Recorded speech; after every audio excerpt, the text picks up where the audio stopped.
I'm currently in Leipzig at the Max Planck Institute, but actually today I want to talk about research that I have done during my PhD at the University of St. Andrews and Toronto, together with Amanda Seed and Daphne Buxbaum. And so in my PhD, I asked the question whether Capuchin monkeys, chimpanzees, and children can form overhypotheses from minimal input. And before I get to some of the research that has been done with those groups of participants so far, I would like to tell you more about what overhypotheses actually are and why they fit into the Analogical Mind seminar. I'm sure many of you know, but maybe some don't. So I would like to introduce the concept with an example that is actually similar to what originally the concept was introduced with in the 1950s by Goodman. But instead of talking about bags filled with marbles, I was talking about trees and fruit because that's maybe a little bit more fitting to the non-human primate participants. So imagine you are a monkey and you walk through the forest and you encounter one tree and you find some red berries in it. And then you move on to the next one, and here you find some figs, and maybe in a third tree, you eat some nuts. So by now, you might be able to detect the abstract pattern that governs how the fruits are distributed. And you can see what those three situations have in common, which is that trees carry a uniform fruit type. And so that is an overhypothesis, basically an abstract rule saying that the fruit items in each tree are the same. And so that helps you know when you wander off to a new part of the forest and you see a tree you've never seen before. Because here you just need to try one of its fruits to know whether to spend more time and energy foraging here or whether you should rather quickly move on without wasting time eating maybe more of the fruit that you didn't like, because you know this tree will have nothing to offer but this one type of fruit. And so we can see that those overhypotheses or abstract rules, or what you prefer to call it, are a really powerful tool that help us to learn a lot from very little evidence and to make wide-ranging predictions in new situations. Now, the thing is that many researchers have argued that the ability to detect those abstract relational patterns and use them in a flexible way is actually an ability that is unique to humans. And not only that, but that it's an ability that makes us humans different from other animals, that makes us to learn faster, to solve problems more efficiently. And further, people have also argued that that ability develops later in childhood and maybe also relies on relational language. And so on the other hand, basically seeing this example and also thinking about that young children are the ones that need to learn the most efficiently and in general the most, it would also make sense that that's an ability that's actually more widely shared across different age groups and species. And so people have investigated that ability, for example, with those same different tasks. So they found that infants can be habituated to abstract rules, or they can match items to a sample item, even though here the examples change from trial to trial. So they're not bound to specific items, but really have some abstract idea of sameness and difference. And so they can also learn, for example, to engage in a certain reaction, to anticipate a certain event. And the same is true for example, spatial relations. And we see here that young infants can learn those abstract rules, and also non-human animals, including fish and insects, can do so. However, people have argued that you don't need a flexible abstract representation of the concept of sameness to solve those tasks, but that maybe lower level heuristics, perceptual heuristics, or also just simple matching rules are sufficient for those tasks. And so people have focused more also on relational match to sample task, where now you need abstract reasoning at kind of a higher level because you need to match basically relations and not just single items. So first you see, okay, those two items are different and those two, and then in the second step, you can match those relations, and the same when the sample pair is showing the relation same, then you can match that to one of the choice items. And now when we look at what the non-human animals have done in this task so far, that we first see that just a smaller circle of species can solve that task.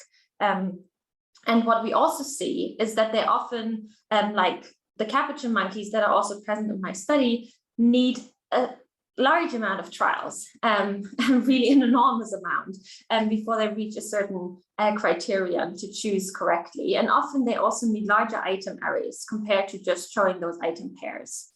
And those are kind of factors that suggest that they maybe don't have this like flexible abstract concepts like we human adults do, but they rather follow some smaller step learning procedure.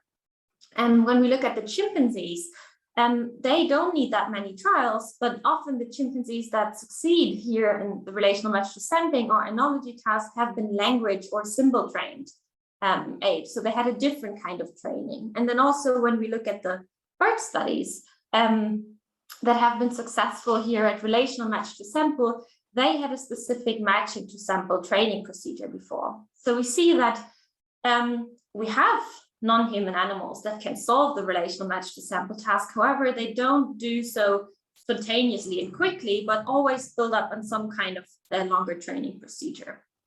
On the other hand, though, we also have other tasks focusing, for example, on spatial relations that seem to be a bit easier. So matching here the leftmost with the leftmost item than the relational match to sample task. So overall, a bit of an ambiguous and a mixed evidence here to draw like a convinced conclusion whether they can or cannot solve those tasks or have those abilities. And similar is actually the literature for the children, preschool children in particular, because they have also been shown to struggle with those relational match to sample tasks at the age of 3, and then they slowly start maybe at 4 and 5, they get better and better. And they're particularly thrown off by those competing object matches. And so Gantner and colleagues, for example, have long argued that there's a relational shift from matching objects in the younger ages to then learning to match relations. And it has also been shown that, for example, providing labels, showing multiple exemplars are also here, like for the non-human primates on the left, showing larger item arrays helps those 3- and 4-year-old children succeed. On the other hand, we also find evidence that is a bit contradictory to that. And I think you've heard of all those studies in the seminar before, that sometimes toddlers can even outperform 3-year-old children here in this Blicket detector version, and that we also see cross-cultural differences where children, for example, from China who speak Mandarin don't show this drop in performance at the age of 3, suggesting that it maybe has something to do with the noun focus in English language learning. But I think we'll hear also more about that next week. And further, we also see that other task modifications like a causal framing or just changing the design of this Blicket detector to emphasize relations suddenly enables 3- and 4-year-olds to solve those tasks. So with all those, this review of all those studies, I basically just want to show you that the context matters and that small task modifications actually elicit different outcomes in especially preschool age children. And also Krupin and Carey have recently tested this in adults where we know they can form those abstract concepts, we all can. However, still specific kinds of trainings will hinder them or also promote them to detect relational matches in this relational match to sample task. And so they argue that the differences we see between age groups and between species might often be more due to inductive biases, how readily you spontaneously detect relations or object matches rather than actual capacity differences. And so given all this context evidence in the human literature, I think it is especially interesting to look at a different context also in the non-human primates, because the relational match to sample task is really something no monkey or chimp would encounter in their normal and non-researched life. And using those geometric stimuli is a very arbitrary thing to do, often presented on a computer screen. And thus I wanted to try finding a different context, a different design that looks at the same abilities to see if that could also help maybe them to show their potential ability to form abstract concepts. And so that's why we're back at the trees and back at the overhypothesis. And yeah, basically want to look at a paradigm that more resembles this original idea of overhypothesis. And indeed, there is already a paradigm with human infants, where also Devar and Chu here have sampled evidence objects from containers that were governed by some overhypothesis. For example, here that the objects are of the same shape within containers, and then presented the infants with a force box from which they sampled 2 more items, and that were either in line with the overhypothesis or conflicted with that. And as expected, the infants looked longer at the unexpected outcome, showing that they were somehow surprised by this, and that they in turn had formed this overhypothesis. However, they also had control conditions showing that it was not just seeing 2 different items, but when the second item was sampled here from the first container, so everything was still in line with the overhypothesis, they did not look longer at that situation. And so I thought this is a good point to start and adapting that paradigm to a choice procedure for the Capuchin monkeys and the children here in the first study, the preschool children, sorry. And so we again have containers from which we sample items. And so here from the first one, I sampled differently sized pieces, for example, of grape. And then from the second one, differently sized pieces of zucchini, and then some pieces of plum from the third container. And then I got out 2 new containers, the test containers. And here I simultaneously sampled 1 item each. And that was always a small but very high value item, a piece of date in this case, and a large but low value item, here, carrot. And by now, if you have formed the overhypothesis, if you have detected this abstract pattern, then you could draw conclusions about what is in those containers. And that could help you to make the correct choice when I now again sample from these containers, but this time keep the items hidden in my hand and ask you which one do you want. And so the inference that you might be able to make is that there should be date pieces in the left container, carrot pieces in the right container. And if you're a Capuchin monkey, you surely want another piece of date. So that was then contrasted with another condition where we swapped the item dimensions. So this time, the items from each container had the same size, but they were of different types. And so when you are then represented or confronted with the exact same test situation, small high value versus large low value, you should draw to different conclusions about what is in the containers, which is small versus big items. And so if you now make a choice, you don't know which item type I will sample next, because you see item type is completely randomized. And so the only thing you can rely on is the size, and you would rather have a bigger piece of food than a smaller piece of food. And to show you that I'm not just saying that Capuchin monkeys would do that, but that they actually have those preferences, we also did a 3 months long preference testing, which is also later important for the model predictions. And so here just presented 2 food items and then closed my hands and let them choose, just like in the later test. And we basically see that they clearly prefer high over low value food, high over medium value, larger over smaller items, and that they even would prefer a tiny bit of a high value item over those large pieces of low value food. So they really have strong preferences here. And now you see the procedure from the monkey's perspective. I hope you can see the video clearly.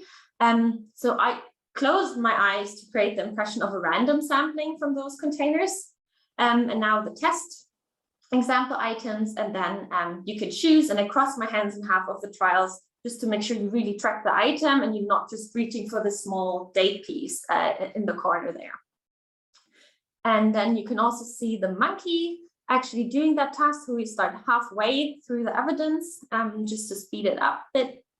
So you see they watch me sampling those items, and then yeah, the test situation again starts with the 2 example items, which I leave there for a while, and then now they can make their choice and get, in this case, a large date, which is the absolute jackpot in the life of the Capuchin monkey.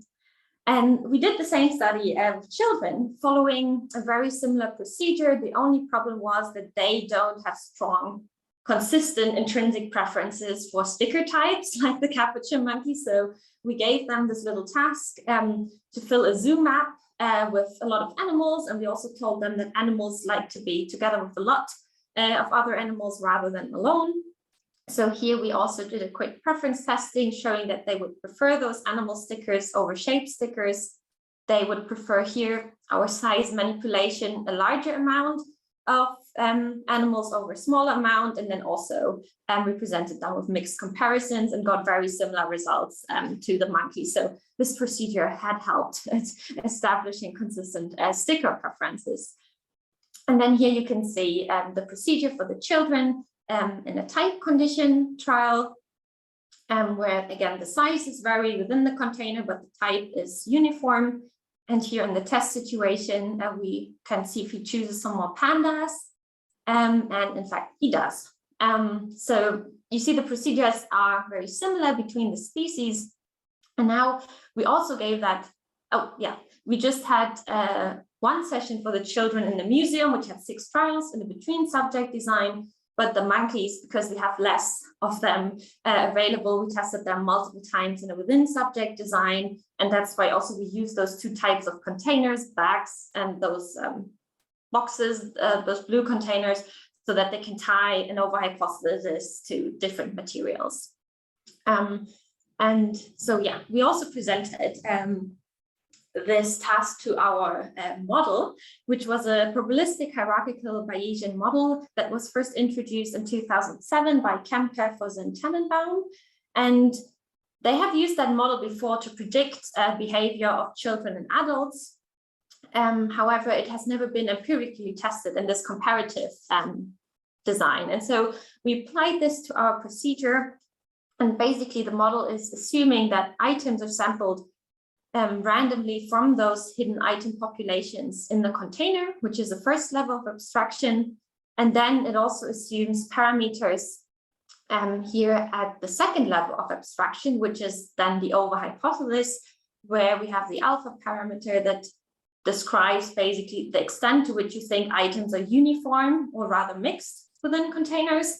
And then we just have another parameter describing how items in general are distributed. So do you think I put a lot of apple in all the containers, or just an equal amount of all kinds of food types is pooled across containers? And what happens now is that when you see the data, basically you update the values of alpha and beta. And in this case, after seeing this evidence, alpha is probably updated to be very biased towards the uniform distributions. And then in the test situation, when you see those items here from the test containers, you use them to inform your inference about the test containers, but you also use your overhypothesis that you have updated from the evidence. And that's how you then arrive at your assumptions about what the content in the containers look like, and this also what the items that I sample in my hands look like. And that's the same also for the size condition. Of course, here we get a more uniform assumption about the item size within containers and more mixed about item type, but the logic is exactly the same. And we can see that even after one evidence trial, our model that uses Bayesian inference to make all those predictions actually differentiates here between the conditions. So showing that it predicts date pieces for the left container and caret pieces for the right container, even though it's not sure about its size. It's very small here, so that's why I made the pictures below. And in the other condition, we see that the model assumes there to be small items and large items, even though it's not sure about which type. Which is exactly what we assumed to happen. And now just briefly, how do we get from those distributions in the containers to the choice?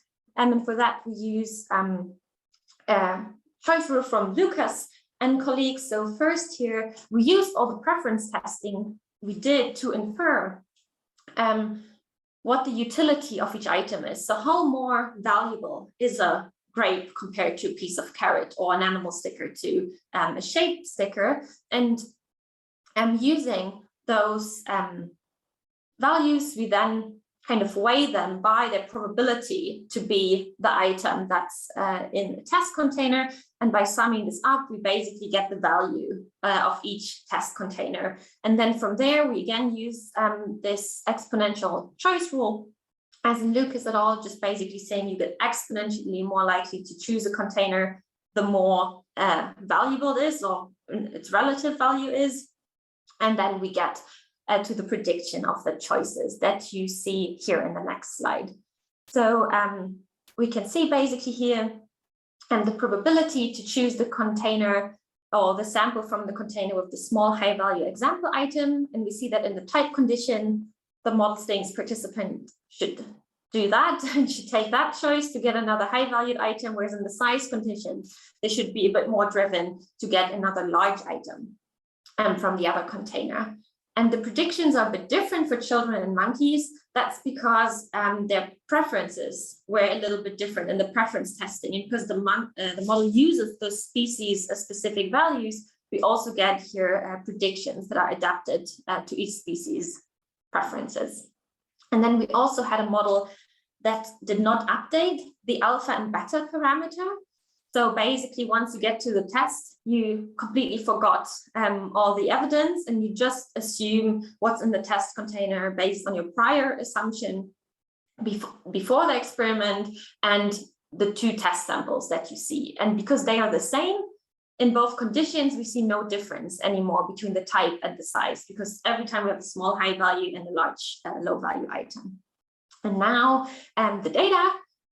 Well, we see that the children do actually show that difference. So we had 4- and 5-year-old children in the study, and they choose differently depending on which evidence they see. Also quite similar to the model, showing that they in fact can form those overhypotheses and abstract rules. However, the Capuchin monkeys were completely at chance. And that not just on the group level, but also individually. A lot of them showed side biases, and thus have these perfect chance performance because we counterbalance the side of those items. And also when we look here over the 6 trials for children, we see that they kind of follow the trajectory of the model, even though their difference between conditions is not as strong. And when we look here across age groups, so again from 4 to 5, we see that as in the relational match to sample task and things we already know, here they get better with age. So the 5-year-olds show a stronger difference between conditions than the 4-year-olds. Now, what is still interesting about this result for the children is that when we compare their performance to chance, they are different in the type condition. However, in the size condition, they're not really different from chance. That on the one hand is also predicted by the model, because just their size preferences are not that strong compared to the type preferences. However, it is still curious if they maybe cannot form overhypothesis when items are sorted by size. And for the monkeys, we see that they cannot form those second level abstraction. However, we don't know if they already fail to abstract from the samples to the container distribution itself. And so we did a follow-up study where this time we just presented 2 containers in each condition, and we sampled 4 items from each. And now the choice items, so when I keep them hidden in my hand, were sampled directly from those containers. So no generalization to new containers was required, just thinking about the item distributions within those containers. And I think that's pretty easy for us. We would here choose another grape and here another big item. And that's also what the model predicts. So here we don't want to see difference between conditions. We just want to see the correct choice in both. And that's just stronger for type because, again, of the stronger preferences. But the model predicts that children and monkeys should be good at this if they can form level 1 abstractions. And what we see is that the children can do that in the type condition, but not in the size condition. And the Capuchin monkeys are again a bit disappointingly at chance. And so as a conclusion, we can say in this study, the Capuchin monkeys were not able at all to form those abstract representations, not at the first and not at the second level. We have all those side biases, which makes it a bit hard to say if they followed some other strategy, like they just chose a test example or something. They did not. We can really just say that the task was too difficult for them, which is maybe due to the sampling procedure. Because actually for Capuchin monkeys sitting there, watching me sample all these food items, and then keep that in working memory on top of the object permanence through the sampling procedure, is actually quite a lot for them, I guess. And we also see that in a previous study with the same group of Capuchin monkeys, we see that even when samples are drawn from completely visible populations of 100% high value and 100% low value food, they choose above chance, but only at 61%. So the sampling itself is a difficult thing. And if we look at the children, we see that they can form those abstract rules. But we see also this interesting difference between the type and the size condition, which maybe means that they just have a strong prior bias, that things are sorted by type, like the toys in the room, or also fruits on trees and so on. Just things in our world are usually more often maybe sorted by type. And it could also be that for some reason then they ignored the size condition. And then actually what you get is one condition where type is uniform and one condition where type is completely randomized. And in that condition, of course, you should choose random if you're only interested in type. And so we, in a second study, wanted to explore those ideas a bit further. And we implemented a facilitated or much easier procedure, as we think, where participants can sample items themselves instead of witnessing the sampling procedure. And here we presented them with those machines that had a button here on the front, and whenever you press the button, you would get a reward. And in this case here, that was a high value item for the children, which is a little ball that they can use in a marble run. And that's a lot of fun for them. And then when they press again, they get another one, and so on. And after some time, I switched the machines and said, hey, here's a new one. Let's see what's in here.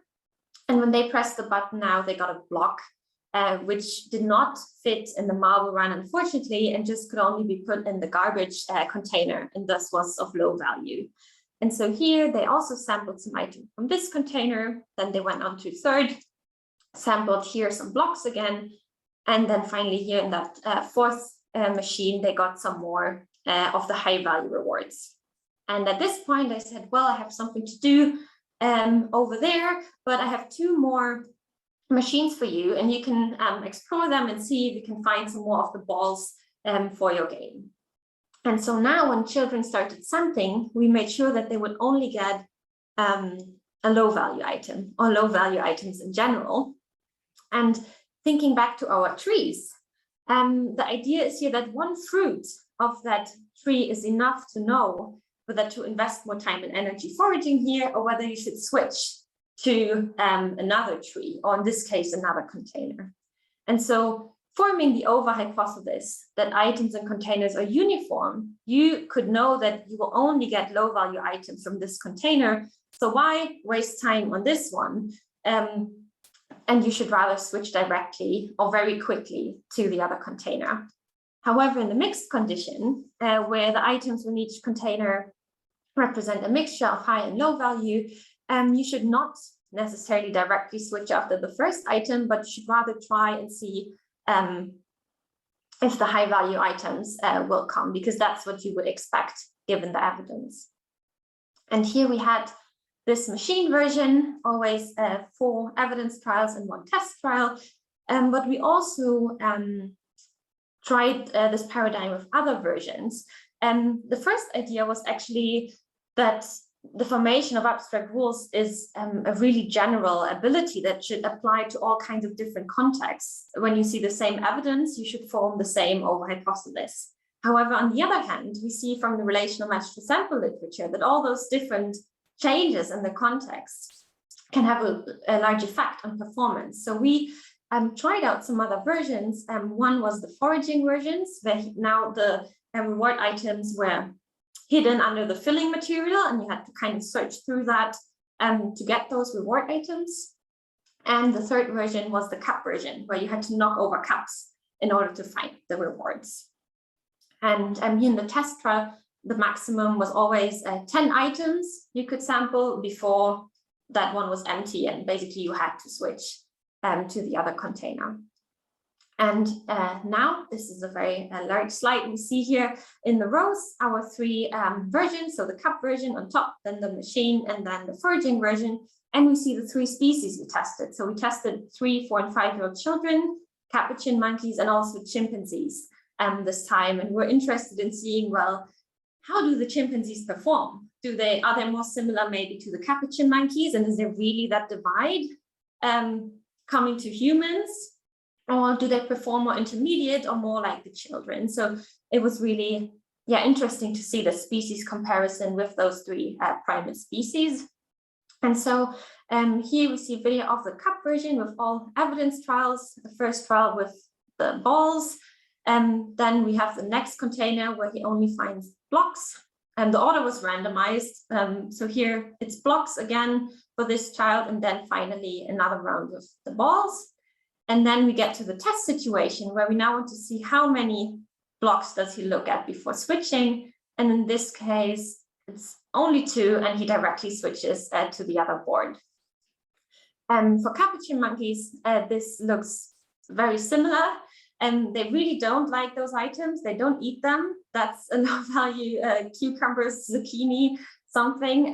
But nevertheless, he looked at all the 10 items before switching. I unfortunately don't have videos for the chimpanzees, so just those low value, low quality screenshots. But also the PowerPoint has been crashing a lot, so maybe less videos is actually not a bad thing here. But we have a video for the machine version for the kids.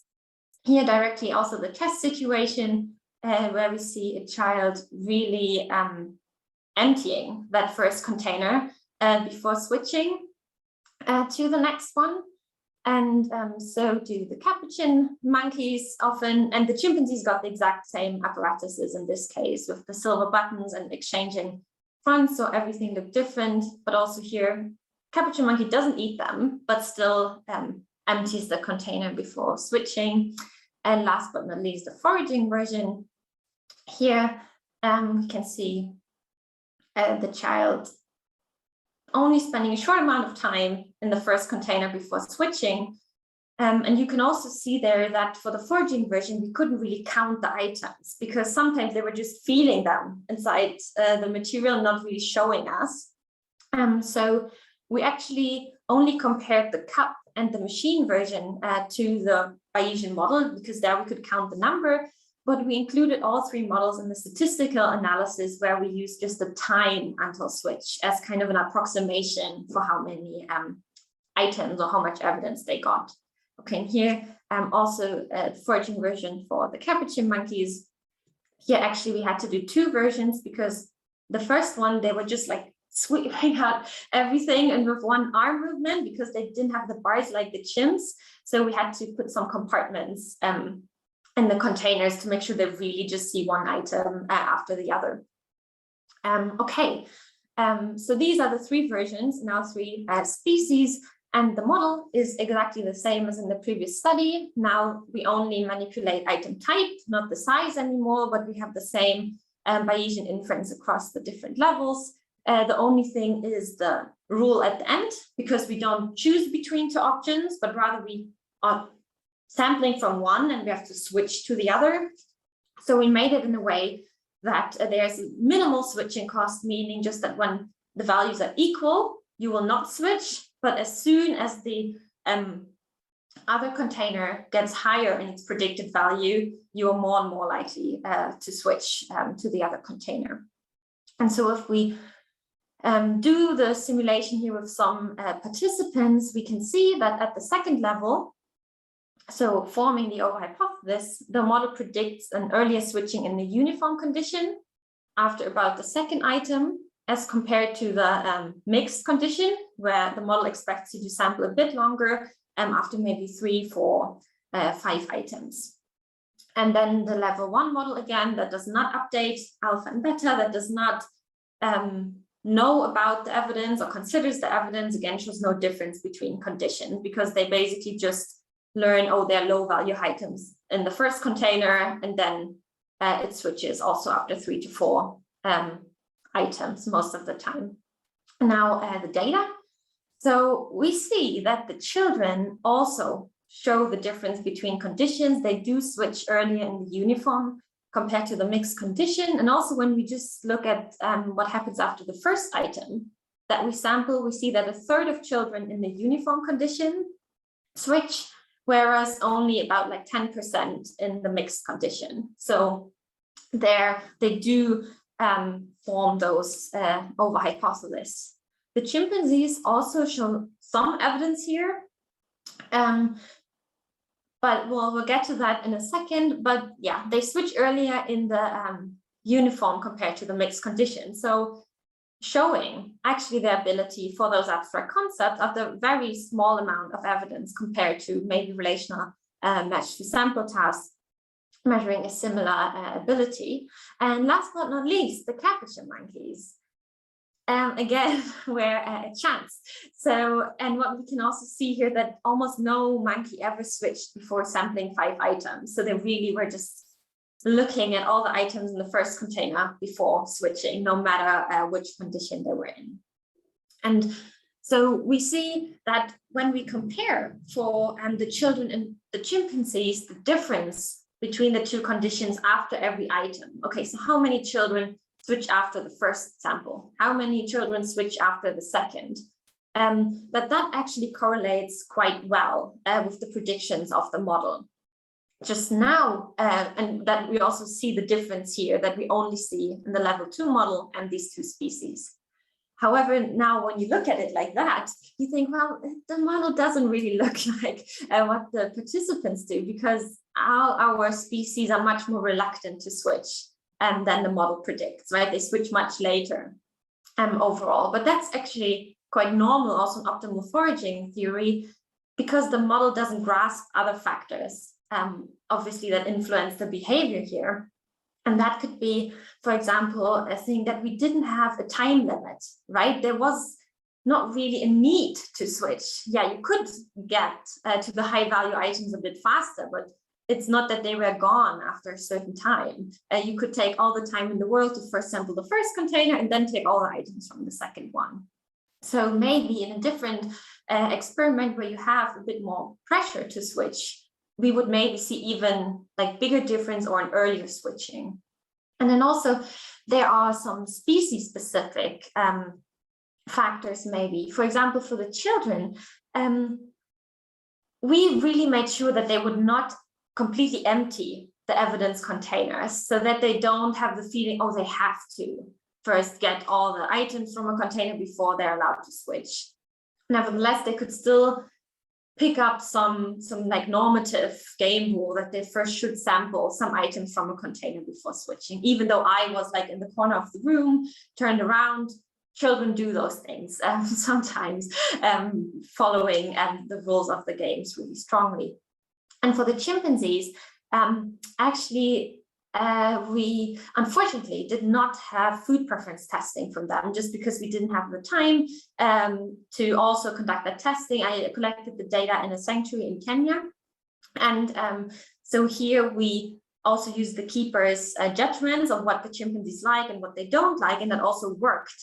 The only problem was just that what they did not like, even the lowest value items, were still quite good for them. That was the uncooked sweet potatoes. So we often had the test situation that, unlike the Capuchin monkeys, the chimpanzees would eat all the low value items before switching. And so that's why I think the switching we see here is quite a conservative estimate of the difference we could actually see and their motivation to switch when they would have had clearer preferences, maybe, or more disliked the low value items.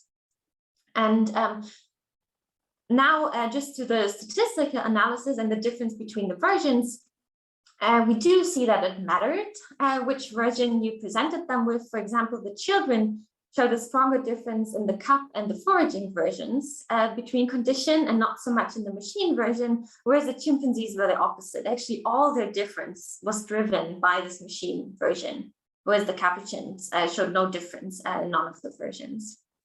And also, when you look at the age effect, there's actually something surprising here in the children, which is that this time 3-year-olds were the best ones. So we found this interaction with age that younger children were better at differentiating between conditions than the older children, the 5-year-olds, so to say. And again, there was also an interaction with version. For some reason, the 3-year-olds did not differentiate at all in the machine version, but then in the other two, and the 5-year-olds looked more like the chimpanzees. So I don't really have an explanation for this version interaction, but in generally, I don't think, and I don't draw this conclusion that now I think relational reasoning or abstract reasoning goes down between 3 and 5 years old. It's probably the other factors that make the 5-year-olds not to switch so early in uniform condition, which can maybe have something to do with this like normative feeling that they should empty a container. But nevertheless, that's an interesting finding here. And so overall, just for the 3 species, we can say that we found a lot of evidence that preschool children can form those overhypotheses, even after seeing very limited data. And so these children overall were between 3 and 5 in the 2 studies. That the chimpanzees show some tentative evidence. It was just in one of the studies, just in one of the versions. But then also there was the problem with the preferences. So I would say that overall this is evidence that the chimpanzees took up some patterns from the evidence and actually showed also an ability to form abstract rules, which is quite remarkable in this short amount of time after seeing, compared to other tasks and other paradigms that just small amount of evidence. And then the Capuchin monkeys still showed no evidence here. They had the slight biases in the first experiment and then also showed no different switching behavior in the second study. So that is the conclusion for the species specifically, and overall I would just say that those studies show that really trying out new paradigms, also paradigms that are maybe more adapted to what is ecologically valid for a species really makes sense and really can influence drastically the performance of the species, and especially also just the thing like the version variation we've seen in the last study. I always think if I've just run the apparatus version with 5-year-old children or chimpanzees or 3-year-old chimpanzees, I would have found that the chimps greatly outperform the kids. But seeing those other versions, we know that that's not all of the story. So with that, I would like to thank you and everyone who helped me with the studies and all the places where I tested the chimps and the capuchins and the children. So yeah, thank you very much.